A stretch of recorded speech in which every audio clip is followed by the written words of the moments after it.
That's my answer to the issue of the doomsday clock. Fight it. There's still time. It's not midnight yet. Fight it.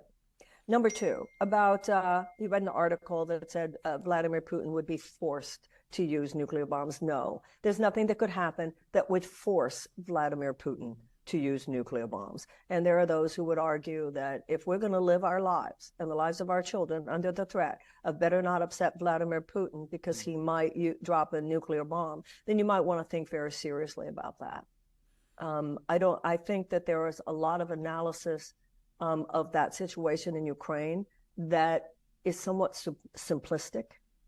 It is a very complicated, this is not a black and white situation. You know, I'm not naive about the US war machine. I'm not naive about the behavior of the United States regarding NATO. I'm not naive regarding the Aegis missiles. I mean, you can recognize that this bear was poked and still say that that bear had no justification for invading a sovereign nation. And if you take a more international perspective on this, Lithuania, Estonia, Latvia, Sweden, Finland, it's easy enough from your Twitter account to apologize for Vladimir Putin because the big bad American imperialist. We are big bad American imperialists at times. We have been. That's what Iraq was. I mean, I'm not saying that America is not a big bad imperialist nation sometimes, but this idea of apologizing for the big bad Russian imperialists, I don't go along with that. And obviously, we should stand for a negotiated settlement. It's the only option here.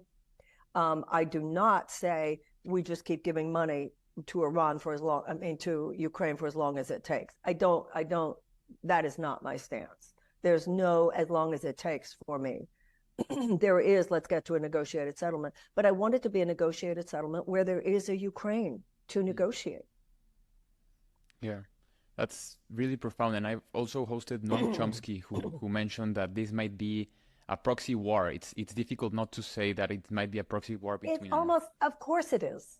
You know what I'm saying? But there are people who say that and then think, ooh, that's all that has to be said. Where does that take us in terms of solving this crisis? Yeah. I mean, on a certain level, of course it is. But I don't know where people come up with, if we just say that, you know, we've said every sophisticated thing that needs to be said. Yeah, it has to come with action, like you say. It has to come with a decisive action, and also facing, like you say, putting straight to the face and mention, you know, trying to get with him to the negotiating table. And that's absolutely, yeah. But right now, until Ukraine has the upper hand, Putin sees no reason to negotiate because he feels he's winning. Yeah. So I support helping Ukraine get to the point, and that is not, quote unquote, as long as it takes. It's getting to the point where the negotiation has some benefit to Ukraine. So day one of your presidency, Marianne, you would go and engage in a discussion between Vladimir Putin and Zelensky, President Zelensky, and try to join them in a negotiating table? I don't think it's as simple as that. I don't think the United States, you know, the United States does not have the kind of power in that situation regarding with Putin that some might like to believe. Now, Xi from China did go visit Putin. And then Zelensky said, talk to me as well. Whoever can get this thing happening, I support. It doesn't have to be us. When Xi went to Russia, there was the hope that he was going to come out of that meeting with some more serious path to a negotiated settlement. It was just sort of a generalized set of principles. Now, the foreign minister of Denmark has offered to host a summit, but he said it cannot just be the allies of Ukraine. It has to also include China. It has also to include Brazil. It has also to include India, people from the global south who are not necessarily going along with Ukraine on this.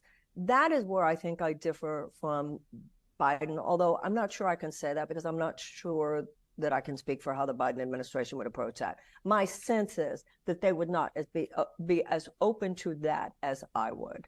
I would definitely be open to an international conclave where people who both support Russia as well as those who support Ukraine, would come together. Nobody is winning from this.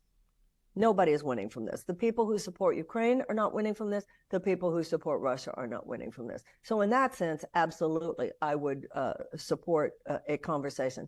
I think I don't believe that I have the power to, as president, even to call Vladimir Putin, say, okay, let's talk, and you guys be nice now, and let's just stop this, right? It doesn't. I think that's a very that's a naive sense of what actually happens on that level.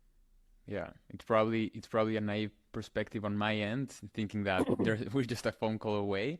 But it seems I think they're having phone calls in the background in terms of sane military people who are trying to keep the world from blowing up while all this happens. So I do think that there's more background conversation among everyone involved than we probably even know. But that's different than just the United States writing in and calling for a ceasefire. If you right now just withdraw all Western support from Ukraine, that's not going to be a peaceful day. That will just mean Russia will crush Ukraine. And if you think that's going to then form peace in Europe, or people, that will only make NATO forces in Europe even more activated, thinking, well, if he did that to Ukraine, who else is he going to do it to? You see the blockage has been removed for Sweden. Finland has joined NATO. This is not going to end the problem if we just let Vladimir Putin have Ukraine. That is not going to end the problem. Wow. That's going to start a whole new set of them.